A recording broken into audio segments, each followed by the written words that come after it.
Advanced English Vocabulary, brought to you by Idioms Online. Many native English speakers routinely use this Latin loanword, vice versa, incorrectly by placing it in confusing and ambiguous sentences. Chances are, even if you learn the basic meaning of vice versa, you'll still use it incorrectly. So here is the definition of the term and how to use it correctly. First, a note on the pronunciation. This word is pronounced primarily in two different ways in English, with neither being considered more correct than the other. Vice versa and vice versa. You might also hear vice versa and vice versa. Vice versa was borrowed from Latin, where it means something like the turn position or simply the other way around. We use it in English to mean that the reverse of whatever we just said is also possible. Or indeed, vice versa.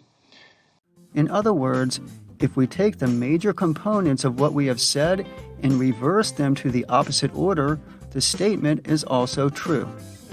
So vice versa means with the order changed, with the relations reversed, or with the statement the other way around.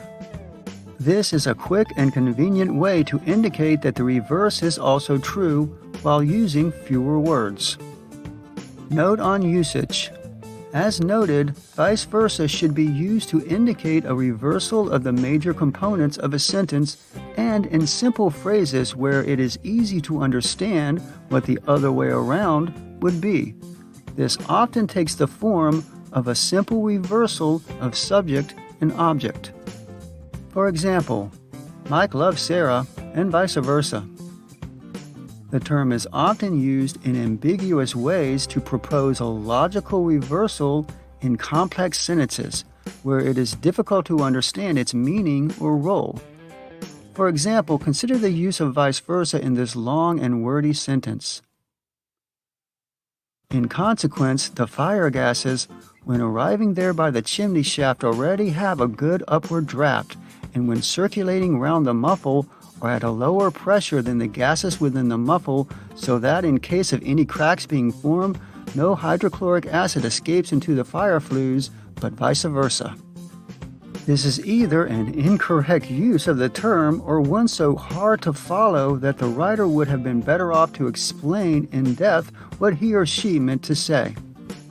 Here is another simpler example. I should spend more money on the clothes I wear the most, and vice versa. Is the writer suggesting that her clothes should also spend more money on her?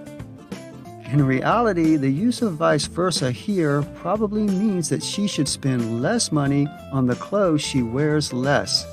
That is a reversal in logic, and it could be quite confusing.